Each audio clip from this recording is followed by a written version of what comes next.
Okay. So I just wrote a quick recap here of what we did yesterday. So yesterday we computed the ingredients so that we would be able to compute the spectral form factor following this formula here. So that's what we're going to use next. And we derived this formula here. So I wrote it in a slightly different way than what I did yesterday. Namely, yesterday I was using this primitive orbit that was here, and then I was summing over all the orbits. Now here I'm summing over the primitive orbits, and then this is summing over the repetitions of the orbits. And the only thing that it does is it adds a factor of n here and here. And I wrote the cosine in terms of the exponential, so most probably there's a factor of 2 here, or 8 that I should write, but okay, whatever. Point is, I wanted to write the cosine in terms of phases and its complex conjugate, just because it'll be useful for the spectral form factor computation. Okay, so factors should be right, but you never know. Okay, so any questions? And important feature that we'll use, should take the next 15 minutes maybe to do this computation, is that there's exact degeneracies in the length spectrum of the periodic orbits, and that's something we derived at the start of last lecture. And the degeneracy function grew like this with the length, exponentially with the length. Okay, and so now we want to plug this thing here into this formula and compute the Fourier transform. So, of course, this formula has, in principle, it has this energy averaging. We're going to be a bit loose with this, just to win some time, basically. But I'll mention it when it becomes important. Okay. So the first thing we'll do is notice that where does the energy appear here in this formula? It appears in terms of the k here and here.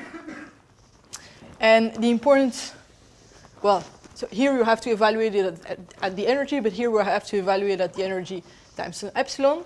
So what we'll do is we'll expand the dependence of k on this epsilon.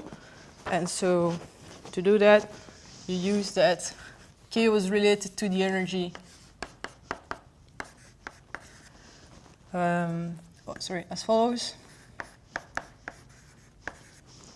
So then if you slightly perturb this epsilon, you know that if you invert this relation, you get that is nothing but the original k at e, plus epsilon k at e, plus, and then you use the chain rule to get something like this. Whoops. Okay. So that's not difficult. And then the point is we'll add it here in, and then we're going to perform the integral. So, okay.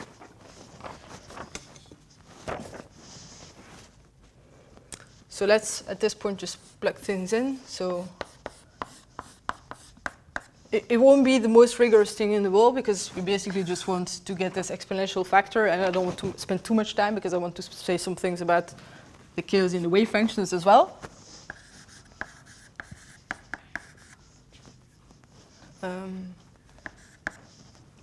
So let's write down the two factors. So this k here, I'll just write it. I won't be bothering with the epsilon in the denominator. So we'll have some factors that I don't take into account, 2k's. And then what we'll do with the signs, we'll be interested in the semi-classical limit, so the limit of large orbits. We want to account for the contribution of the large orbits. So we'll expand this, we'll write this sign as just the exponential contribution like this. But of course you have two factors of them. And that means that you'll have two sums here. So two lengths coming from the two Ds, from two density of states, but also two Ns coming from the repetition of the periodic orbits. So for now, I'll write it like this. Then we have this vector of LP. We have it twice, once with a prime, once without a prime. And then here, what we'll do is we'll invoke the fact that we do this type of energy averaging, and hence we'll only take into account the phases that don't cancel. So we'll get something like this.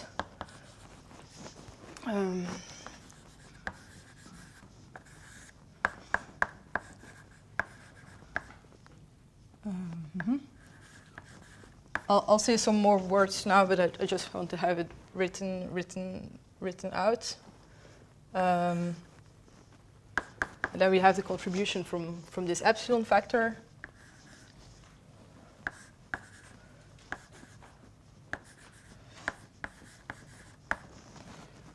Okay, and hence we'll forget about the complex conjugates and so on, because we'll use that. If you do this energy averaging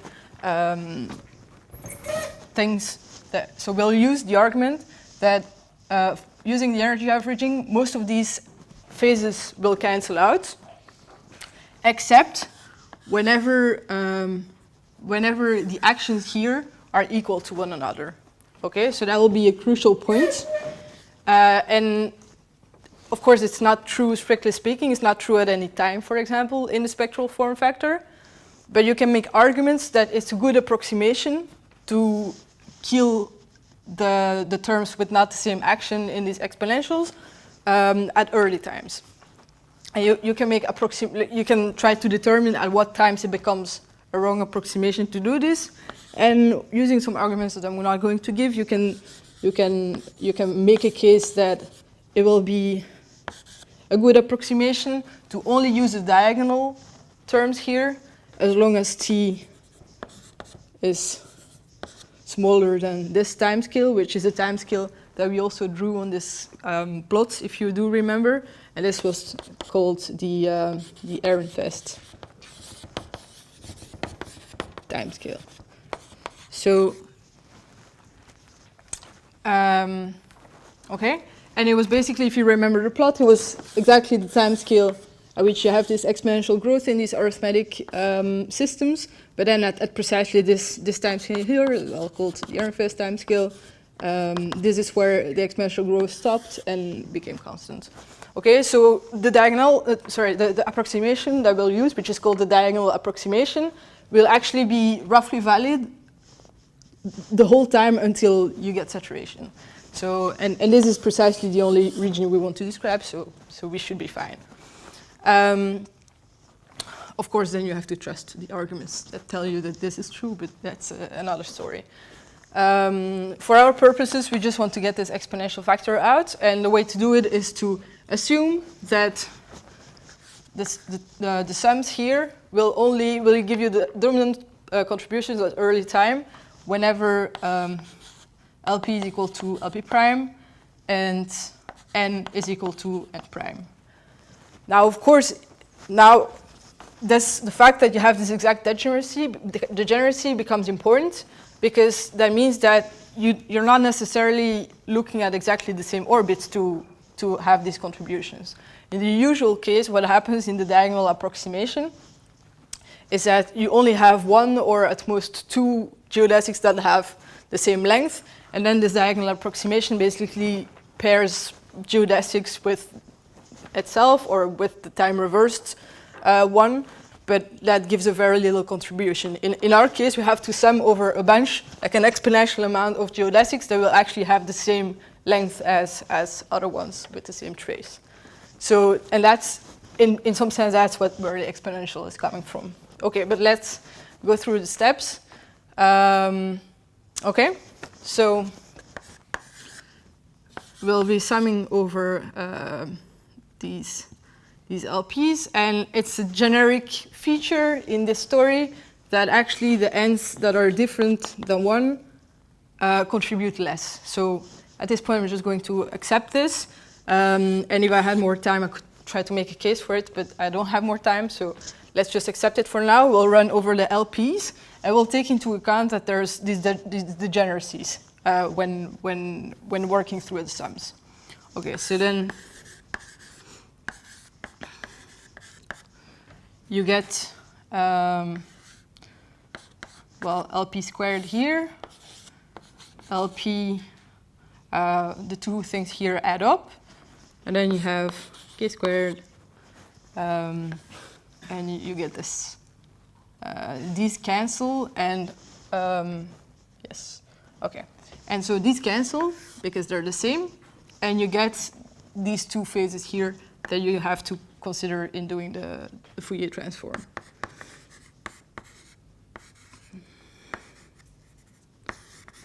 Okay. Oh, and we have to add 2 times this degeneracy, because for each, like if you want to pair all of the LPs and the LP primes that have the same length, you'll get twice the multiplicity that comes into the sums. Okay. And so if you look at this formula here, what you see is that maybe one important thing to say that maybe will not make it easier for you at this point, but at least I'll have said it, is that this function here, as far as I understand, it counts the length of the primitive, it counts the degeneracies of primitive periodic orbits, which is sort of important to well, in this story, and the fact that only the n equals 1 will contribute and so on. But I don't have time to make a case, but just to be precise, that's what this multiplicity is about. It's not about the degeneracy of all the lengths, it's specifically about the primitive orbits.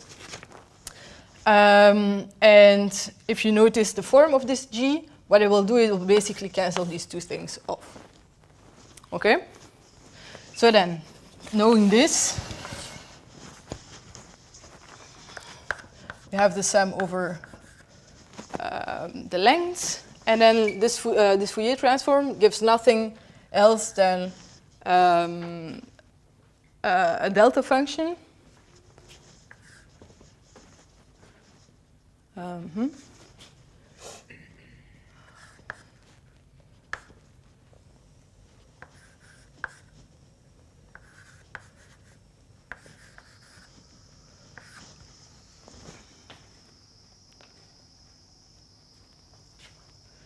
Okay. Sorry. Oops. Okay, just like this. Is this right? Yes. Okay. And then, yes, that's roughly it, right? Things cancel. Okay. And so you still have the k squared here. And let's, because we're not super careful with the factors, let's just put a squiggle. And then the point is, well, in principle, you have to do this energy averaging, which I haven't been really careful about. So I'm not going to do it. You can do it. You can impose that you have some Gaussian profile for the energies. I'm just not going to do it. What I'm going to do instead is, and that's a bit of a hack, but okay, let's just go with it. The last thing we're going to do is we're going to replace the sum by an integral. Now, here we have to run over, or maybe I should have written something here to remind you. So the lengths, right? We're having these specific values as we discussed. It was going like this, where these were all integers. Or in our case, we'll run over the natural numbers, so all the positive ones. Okay. And so how do we go from this sum over LPs to some integral? What type of measure do we have to use? Well, you can make a case that at large n, the different LPs that you'll have to run over will have very small separations. So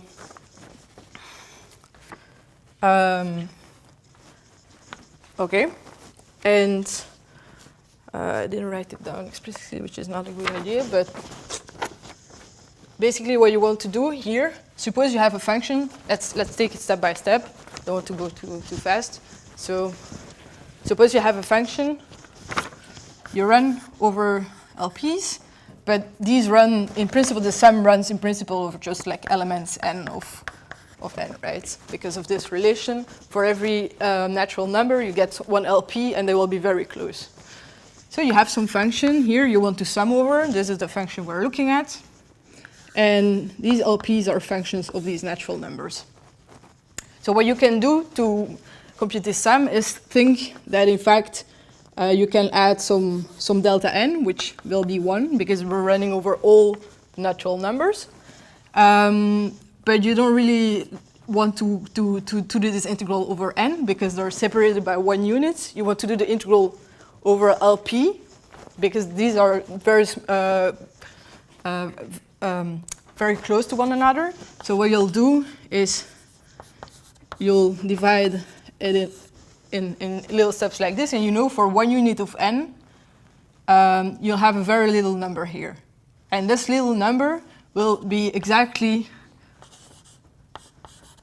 the inverse of this thing here. And this you can compute by just using this formula, and what you find is that it grows exponentially in this fashion. Okay, that's just an exercise. I hope this makes sense. This is one way to argue how to go from this sum to an integral, and you find that the measure that you need in the integral is this guy, so this guy, so this guy, and you find that you can do the sum as an integral just by using this measure. Okay? So at least this way of thinking makes sense to me. I hope it makes sense to you. But you're really using the fact that this delta n here is 1. You can add it in that way if you want to. And then the question is, what delta L do you need for making a jump of 1 in the n value? And okay, so I guess that's the usual way to go from sums to integrals. But I guess the steps can be useful. Okay, so then if we apply this here, what we find is that we do this.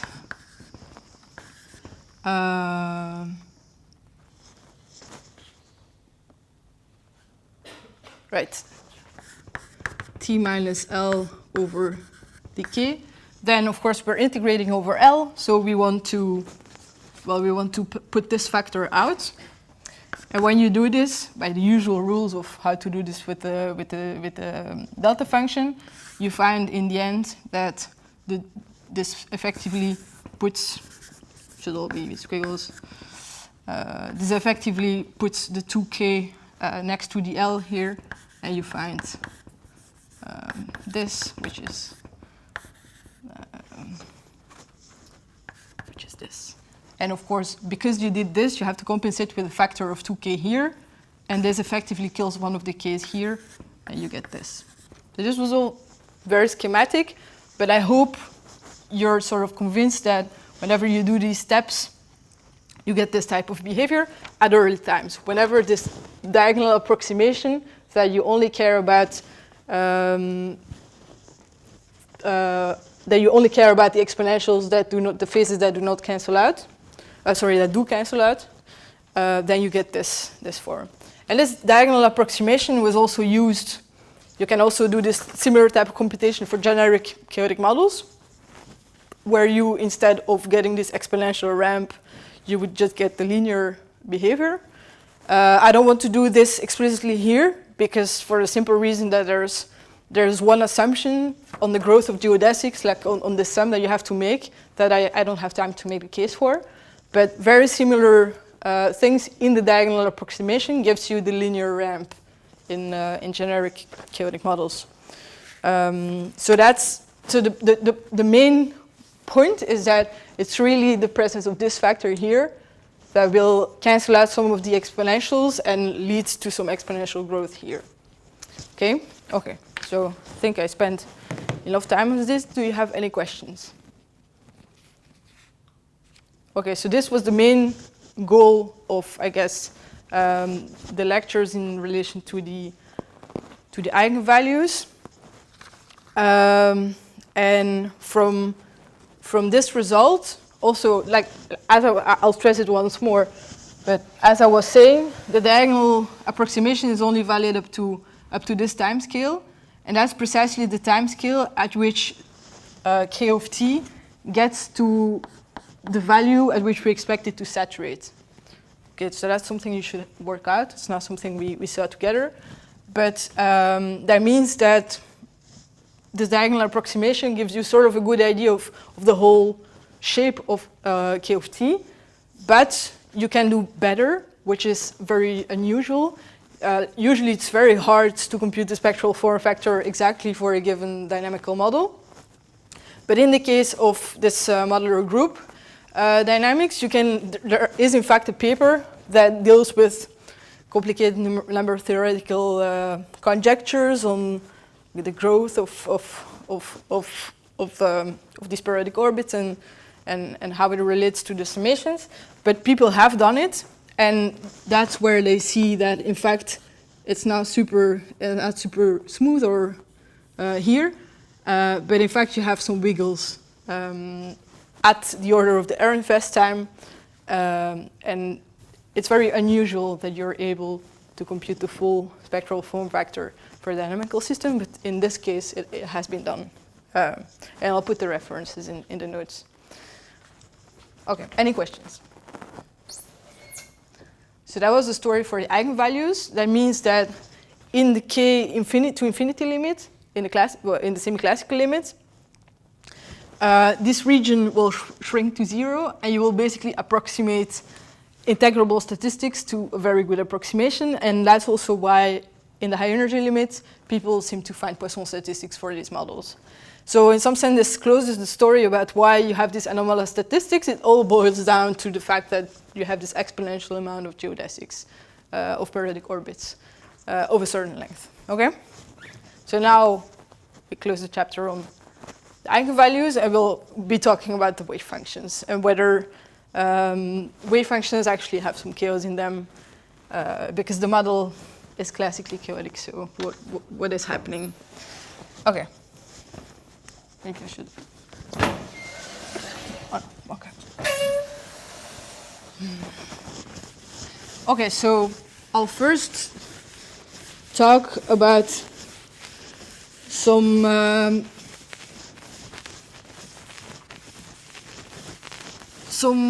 type of probe that you can apply to wave functions to see whether they behave in some sense randomly. So where this is coming from is the fact that, I think someone was alluding to it in the previous days as well, usual systems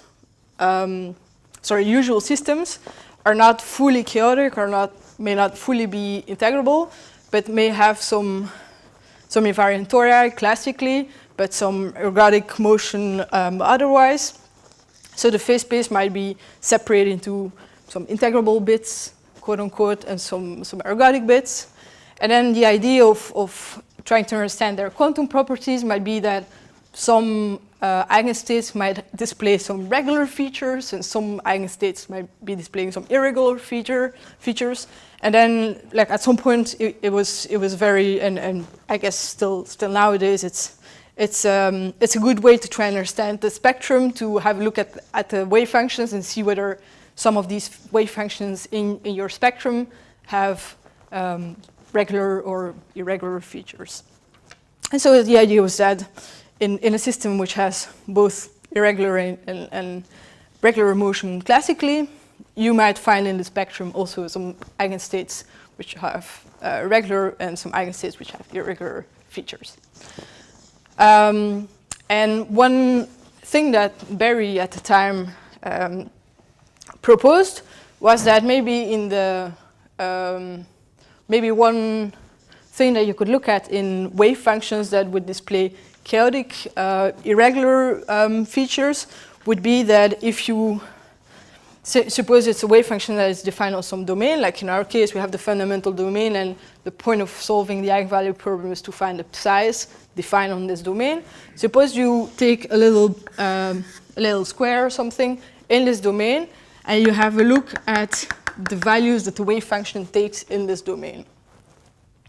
One thing that Barry proposed was that if you take a square or whatever, or a rectangle, and you make a grid on this rectangle, and you probe all the values of psi and make a histogram of all the values of psi in this rectangle, he was saying that if this wave function is in some sense irregular, you would expect the values to be uncorrelated, the values that you probe to be uncorrelated and distributed according to some Gaussian distribution. And so, well, some people have looked at this question in the case of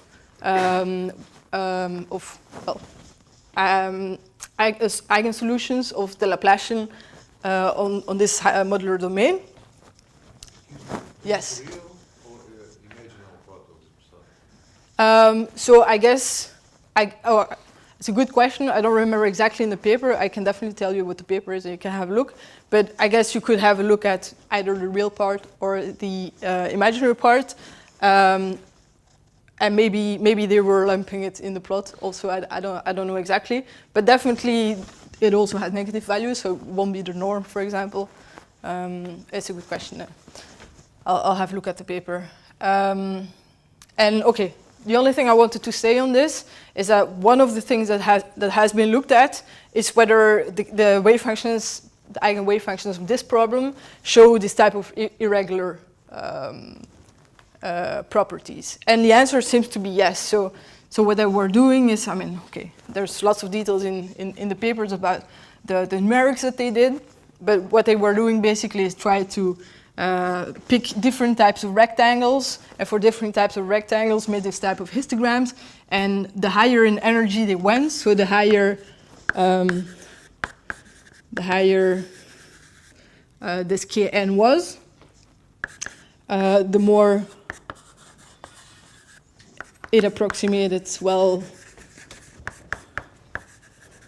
a Gaussian. So you can have a look at the plots in the paper, and you can clearly see that it falls at high Kns, so that would be maybe of the order of 500. Of course, you don't have any other idea of what the other eigenvalues are, so this number doesn't mean anything to you. But they could clearly see that it was falling very well on this Gaussian, and for smaller case, it was sort of falling around it somewhat. So okay, that's a first hint at the fact that at least the wave functions do not seem to display regular features. And I guess if you were interested in this type of things, one thing you could try is have a look at some, have a try at it for some wave functions on some billiards which you know are integrable, and do the same type of exercise and try to see what type of curves you would get. So that could be a nice exercise if you're interested in this type of stuff.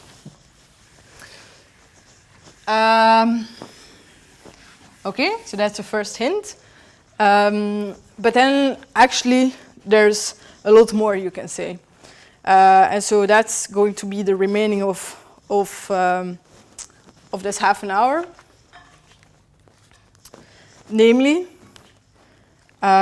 we will be focused on the expansion of these wave functions, of these eigenfunctions, so at a given n corresponding to some Kn.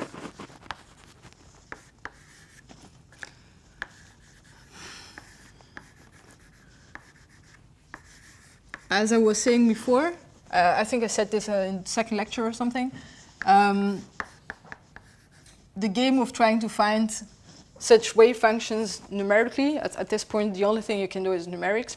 There doesn't exist a closed formula for these energies, for example.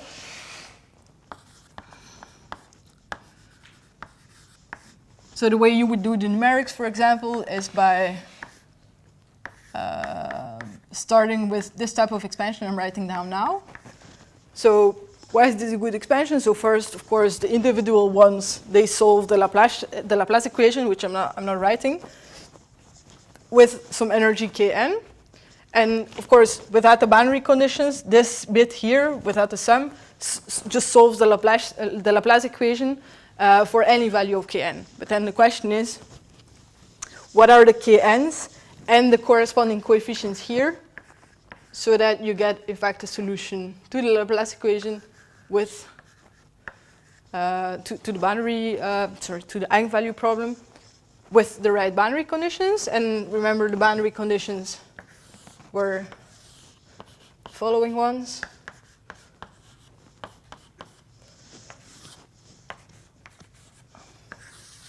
So it was vanishing on this circle here, x squared plus y squared is 1. It was vanishing on, for specifically, oh, I didn't mention this, I should have mentioned this. I'll make a small digression. So of course here we're back to being interested about the billiard as opposed to the whole fundamental domain. But that just means that we could care about the whole fundamental domain, but then we wouldn't have to impose oddness of the wave function. So that means we wouldn't have to consider only sines, we could also have cosines. Now we want the thing to vanish here at x equals to 0, so that's why we have sines here. I should have made a comment about the spectral form factor story for the billiard, because the only thing we did was look at the modular domain together, but there's definitely, you can make statements about the billiard as well, I just didn't have time. But I'll try to put some comments in the notes. Okay, so all I wanted to say here is that this thing here trivially satisfies the boundary condition that it has to vanish at x equals 0, also at x equals 1/2. So to find odd waveforms, odd PSL2Z invariant waveforms that would give you solutions to the eigenvalue problem on this billiard, you also have to find the CKs and the KNs so that this thing here, the sum, also vanishes here.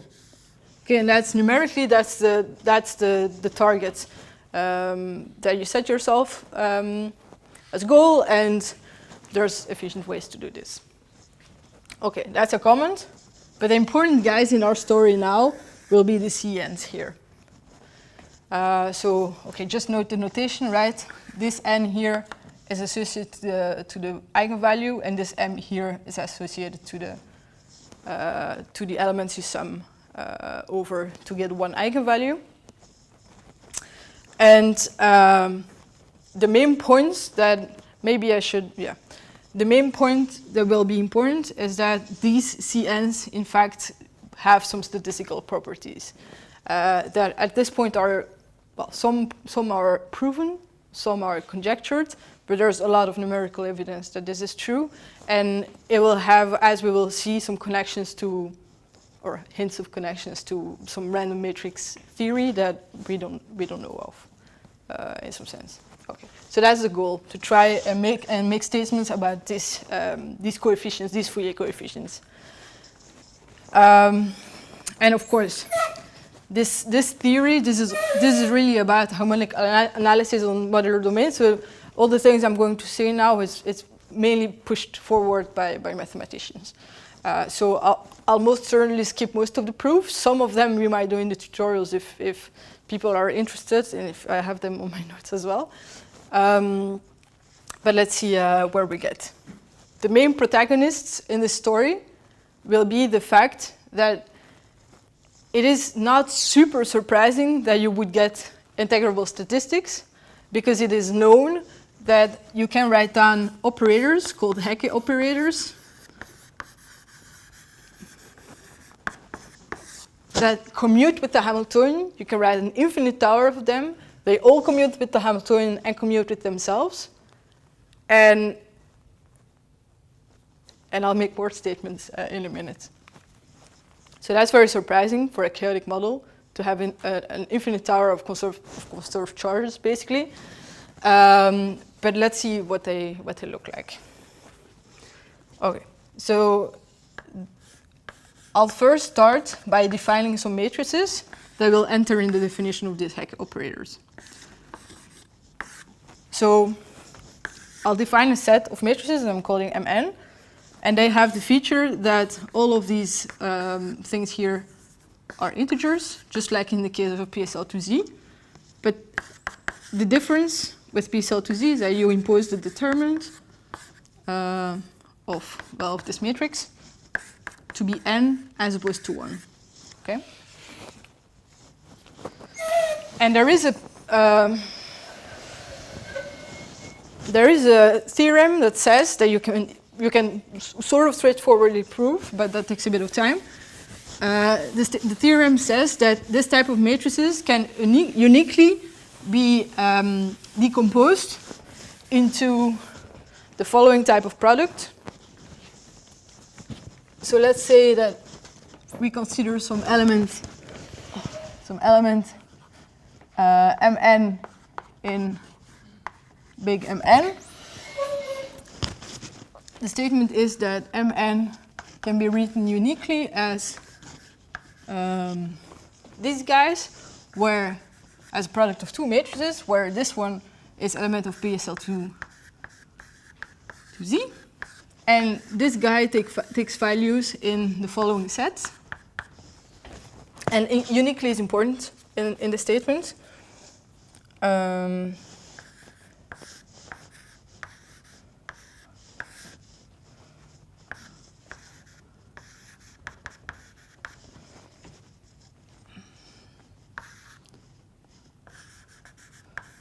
So D is positive.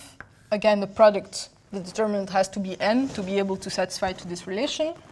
And B runs through specific values, like this.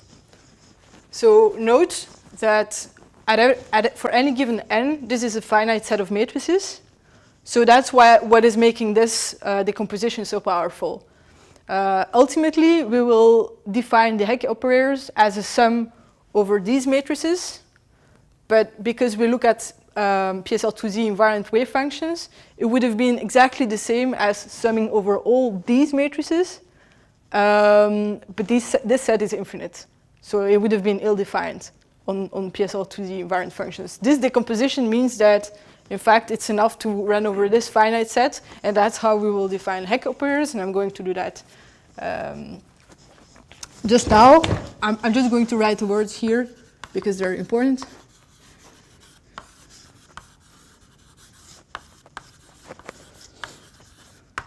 Okay. So now we come to the definition of the Hecke operator. And they look like this.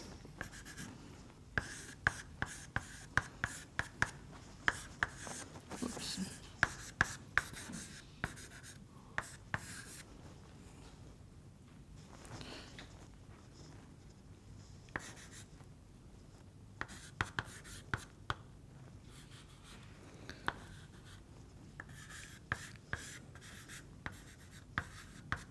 Okay, so it's a very simple definition.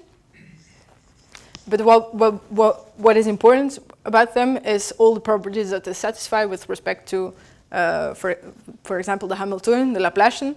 They commute with the Laplacian. That's sort of straightforward because the Laplacian is invariant under PSL2R. And of course, these matrices, once you mod out the determinant, it's just part of PSL2R. And it determines like an overall factor that you add to any of the PSL2R matrices will not change this thing here, because it will appear both in the numerator and the denominator. It will cancel out. So in fact, the fact that they have determinant n, you could in fact mod them out, but we don't want to do this because we want to keep clear the fact that all these numbers here are integers. Okay. But so the point is that you could as well write here PSL2R matrices, and the Laplacian is invariant under such transformations. So this guy definitely commutes with the Laplacian. But it also, you can prove also that it commutes with the boundary conditions. So maybe I should just write down, maybe I should go to the left board, to the right board. Because I'd like to keep those things up. So I'm just going to list, let me see the time, just going to list all the nice properties that are relevant for us.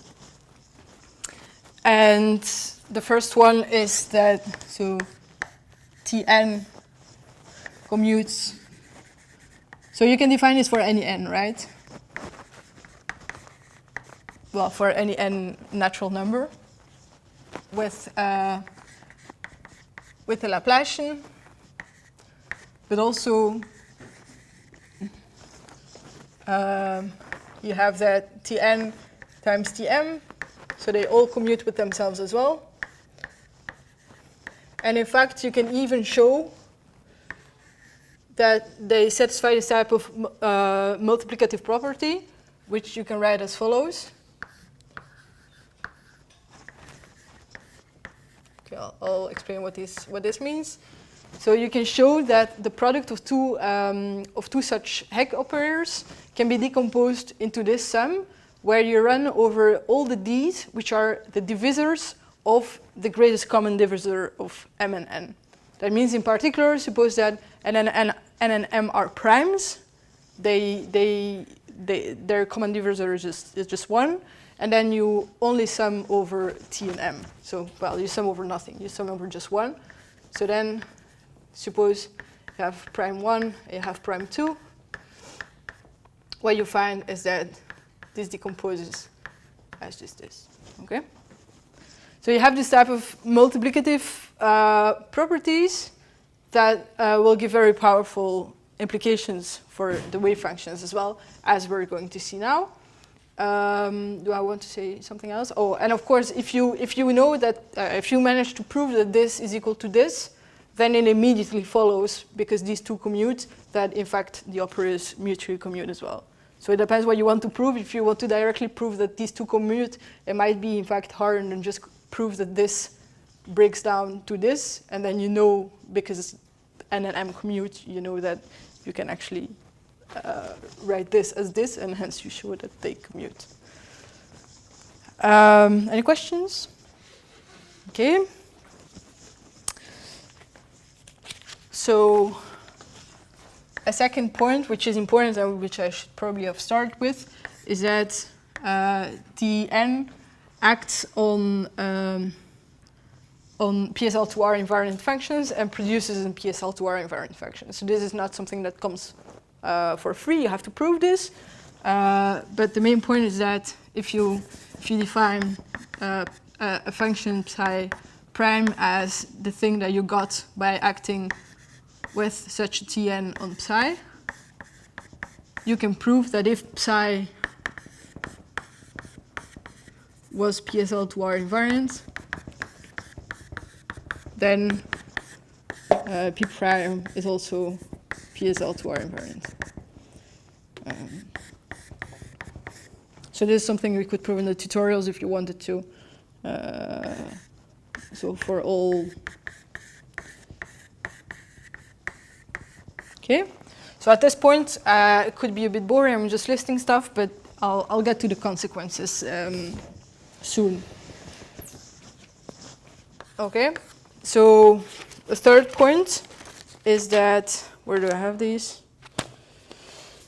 You can prove that Tn is self-adjoint or Hermitian in the space of PSL2R functions, 2z, sorry, invariant functions. So that means, right, because it's self-adjoint and it commutes they commute with themselves, they commute with a Hamiltonian, there exists a joint eigenbasis in which all of them are diagonal.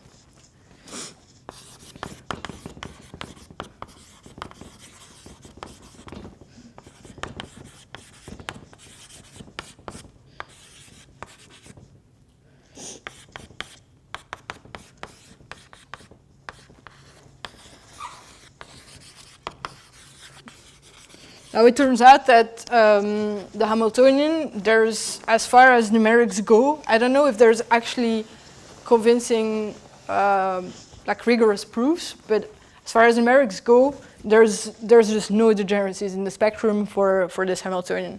So that means whenever you have an eigenfunction of h, it will be an eigenfunction of the Tn's. And then the next natural question is, what is the eigenvalue of some Tn on some psi of m? Okay, so then this comes to the fourth point.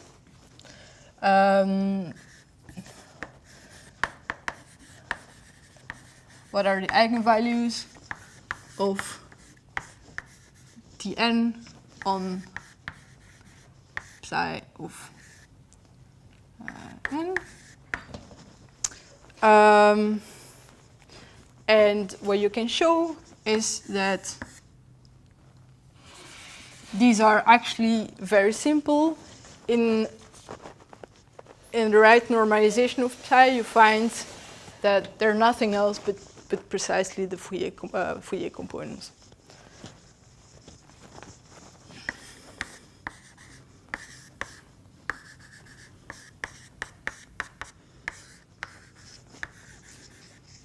Right, so here the order is important. The m is associated, the upper index here is associated to the eigenfunction, and the n is associated to the Hecke operator that you apply on it.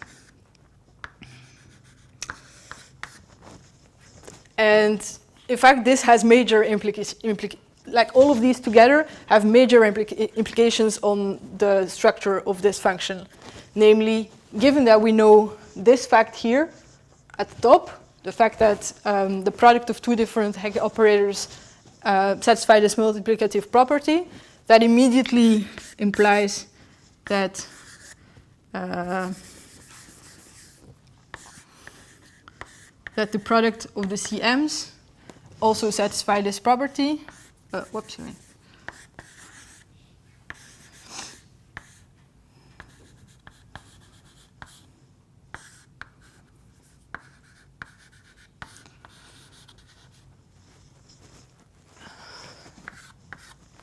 And in particular, this means that out of all the CNs, only the prime coefficients are actually independent data that define your wave function.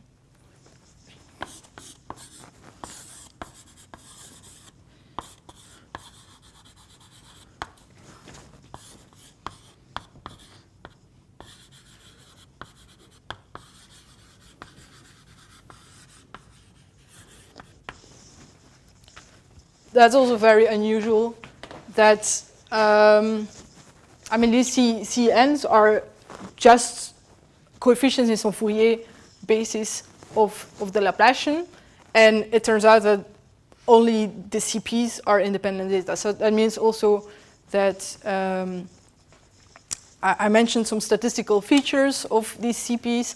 Those statistical features will only apply on the prime coefficients because all the other coefficients you can just get from the prime ones. Right? For example, I don't know to what extent this thing is clear just from this, but right, you could just take two primes here, and then their product is just fixed by this formula. Right? And you can do that for any prime decomposition. So if you give me just any n, you write down its prime decomposition, and given that, well, if you get, okay, let me just write it out to make sure it's clear. Suppose you take any n, and let's say it looks like this, let's say. Then, of course, you can do this on any of the if you have a P1, P2 here, you find that it's equal to C P1, P2. But also, this whole block and this whole block, their greatest common divisor is still 1. So then this also factorizes, right? So you can do this for the complete prime decomposition. And for any Cn that is not prime, you can just write it out in terms of the CPs for P prime. Any question? Okay, so let me use the remainder of the time to say a few things about the statistical properties. And then I'll close with some comments about, oh, there's three things I want to say. So a first thing is the fact that if you look at this equation here, it might be a bit strange with respect to the first story I was telling you about the chaos in the wave functions. Because the first story I was making is that the wave function probed on different points on your domain is say, uncorrelated, and when you plot, you make a histogram, you find some Gaussian distribution. This equation definitely tells you that the wave function evaluated on different points in your domain is actually related. Because this operator, what it does is that it will, where did I write it? It will map, it will evaluate psi on exactly all these shifted z's, right? So somehow it's a bit, it's a natural concern given the existence of these Hecke operators and the fact that these psi's are eigenfunctions of them. It's a natural concern to ask, well, are the different psi's actually uncorrelated or not? But if you make numerical tests, okay, they seem to find it's uncorrelated. So that was comment number 1. Then let me make 2 more comments, and I'll just state them now so that I don't forget. So the next thing we'll do is look at the statistical properties of these CPs, look at the conjectures that are known about them, well, that have been made about them. And the second thing I want to do still is to try to connect these TPs to the classical story. Because I'm now telling you that quantum mechanically there's a bunch of operators that commute with the Hamiltonian, namely the Laplacian, and the boundary conditions. But it would be natural to ask, well, what is the implication for this in a classical story? I mean, was there also a tower of conserved charges that were commuting with Hamiltonian? Okay, so that's the second thing I want to say. Let's talk first about the statistical properties. It will be fast, I think.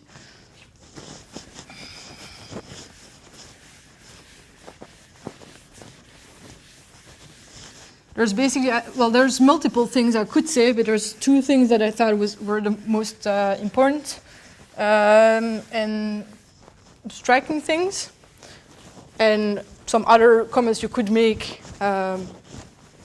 are also somehow related to what I'm going to say. So, but of course, if you're interested, there's a lot of literature on this.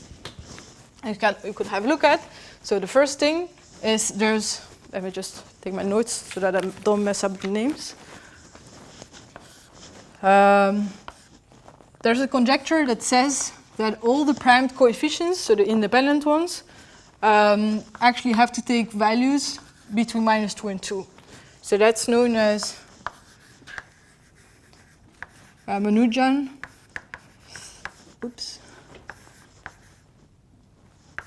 Peterson conjecture.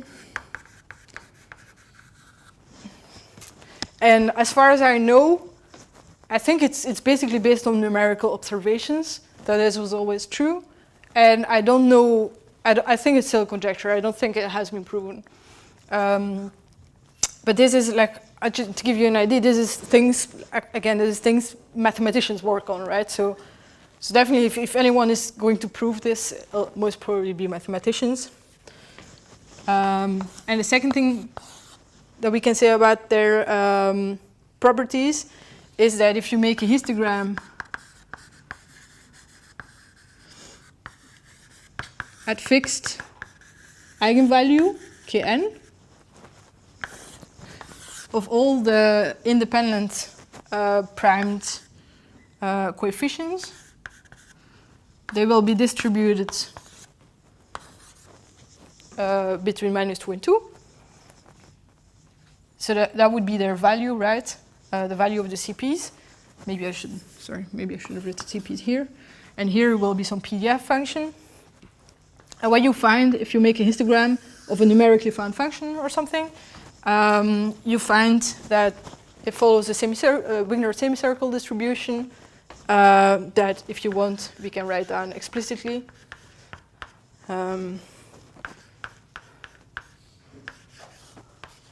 Follows this functional form for x between -2 and 2. So this is very suggestive of the fact that there's maybe some underlying way of thinking about them, that these CPs should be drawn from some ensemble, but it's not clear how to connect one set of, like, okay, it's only very little information that you have about their distribution. It's not like you could use this to try and construct new solutions or anything like this. Well, for one, it doesn't really tell you anything about the Kn that you have to plug into the equation. So, okay, it just tells you that there's maybe more to the story, and this is known as the Satotate conjecture. And it's something that very universal. This distribution holds for all the wave functions. So at any wave function that is a solution of your eigenvalue problem, you can plot the CPs and it will go towards this distribution. Of course, it could be that you have to do this for k large enough or something, but it's a universal statement about single wave functions and their properties. So these were the two main comments I wanted to make regarding their properties. Any questions? That really tells you that there's something chaotic happening as well. It's just a dual way of viewing this, in my opinion. Okay. Can you explain why the only prime coefficients are independent again? Yeah, sure. So it really comes from this property here. So this is something you can show using the defining properties, the definition of the Heck operators. You can show that if you multiply two of them, you can regroup the action into this type of sum, where you sum over D, which is a divisor of the greatest common so the thing that they have in common, the greatest common divisor, right? So you have to run over all the divisors of this number, okay? So whenever they have a prime in common, you have to sum over this, and if it has this prime to the second power in common, you have to sum over this prime and this prime to the second power and so on. You have to run over all the divisors of this number. And if you understand that these commute with the Hamiltonian and so on and with themselves, you know that in the eigenbasis of the Hamiltonian, you can have a look at the action of these operators, and the result is that you find that the eigenvalues of this Tn are nothing but the Fourier expansions, the Fourier coefficients of this wave function at the value that you're applying this Tn at. Okay? And so that means that this multiplicative property is directly inherited by these Tn's. And hence, only the prime ones. Like you can multiply you can construct products of TPs so that you can write any Tn as just in terms of the TPs which are primed by using the usual decomposition of any number, any natural number into its prime decomposition. Okay, I only have a few minutes left. What I have to say is not long. Namely the fact, I wanted to relate it to the classical story. And the way to do it is sort of straightforward. It's by noting that these matrices here are directly connected to the geodesics that we were mentioning before, so the periodic orbits. So the story of the periodic orbits, right, was that for any periodic orbit, you can connect its length to the trace of the matrix in PSL to Z that leaves this geodesic invariant. That was the story. But of course, we also have seen that there's a huge degeneracy of matrices G in PSL2Z that share the same determinant. And that might not necessarily be in the same conjugacy classes, because one conjugacy class gives you one periodic orbit in the domain. So the fact that you have this exponential degeneracy of basically conjugacy classes associated to a given number, n, means that you have a tremendous amount of, at large L, you have a tremendous amount of matrices that are not conjugate to one another, but that have the same trace. And you can show, because these matrices are integers, they have trace equal to something, and they have determinant equal to 1, you can show that if they're in different conjugacy classes, but they have the same trace, they will be conjugate by a matrix like this. So that's a statement. So that's something you can show. We can discuss this more in tutorials if you wanted to. But that's the connection, the classical connection. And it's directly related to this exponential growth of geodesics. So you will have all these matrices be important to connect the various conjugacy classes that end up giving you in the spectral form factor this exponential growth in terms of the multiplicity. Okay, so that's the connection. And I guess that's all I wanted to say. I'm out of time anyway. So thank you for listening.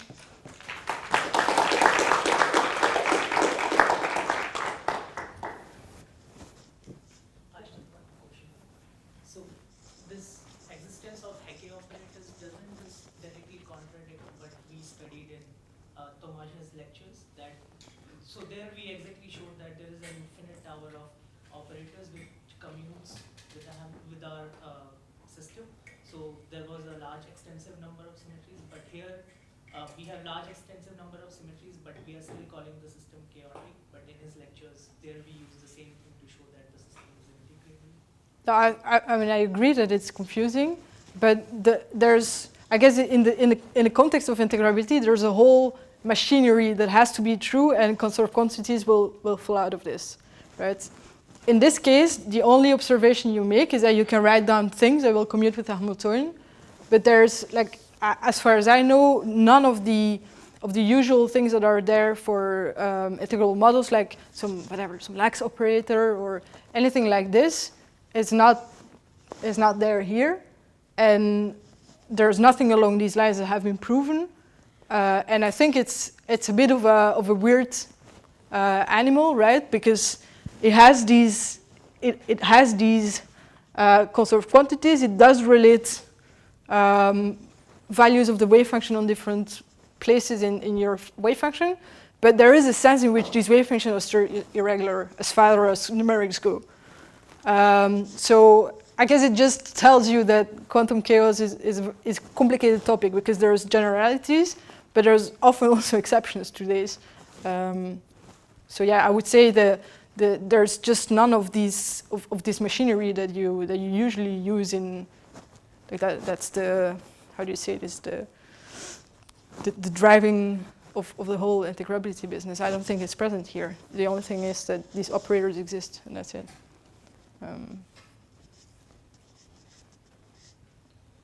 Yeah. Can I just make a remark? I mean, I think you would need to have classical conserved charges to claim that the system is integrable.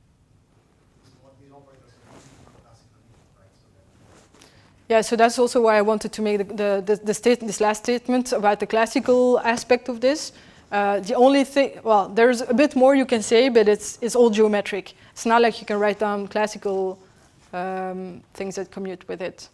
In fact, like the term that people use to call them, it's not actual symmetries, like pseudo-symmetries. But whenever I try to Google this, it's very complicated to try and find a good definition of this. So, but I mean, I can definitely send you references where they talk about this, the classical story a bit more, but it's definitely not in terms of classically conserved quantities. Yeah. Just you motivated this study by looking at the BKL dynamics Yes. on some fundamental domain. Can you say a couple of sentences what we might learn about that? I mean, for example, what do the eigenfunctions mean, and what Hamiltonian has those eigenvalues from the gravitational perspective? Yeah. So, okay. So, specifically in the gravitational context, of course, I don't have the formulas anymore, but if you remember, you had this Hamiltonian constraint, right? So I'll just going to write a few things. So I was looking something like, just that I don't mess up minus signs.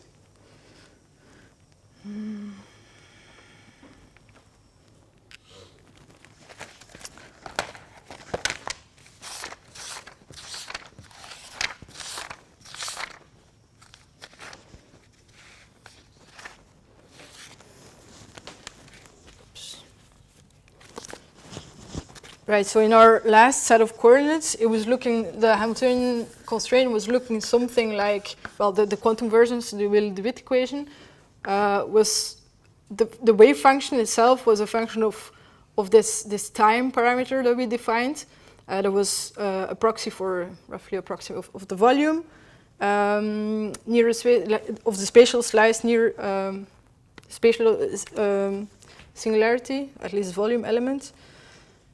And then you had this x and this y, and those were parameterizing the diagonal metric component in the way that I wrote before. So there was this coordinate transformation between the various beta I to 3, beta I equal 1 to 3, and these were a parameterization of them. And so this was equal to 0, this is Wheeler-DeWitt equation. And when you wrote it down in terms of the kinetic and the potential terms, it had something like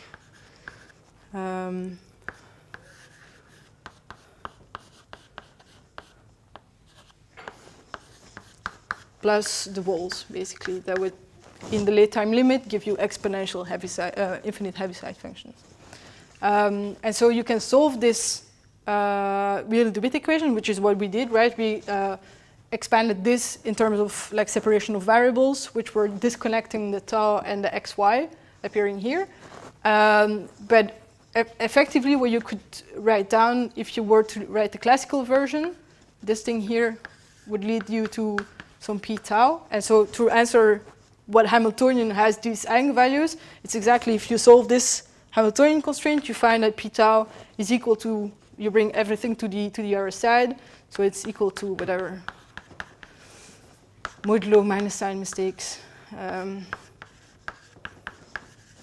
plus like the potential, which are these walls. So this would be the Hamiltonian that corresponds to the rest. So specifically the kns, the eigenvalues, were the conjugate momenta to this tau. So that would be the Hamiltonian that corresponds to it. But it's not physical energy in that sense. No. I mean, as usual, in the Hamiltonian is 0. So, Any other question? Okay, if not, you have any reason married enough for another hour and you join this tutorial. So for Julian's tutorial, you have to go somewhere else where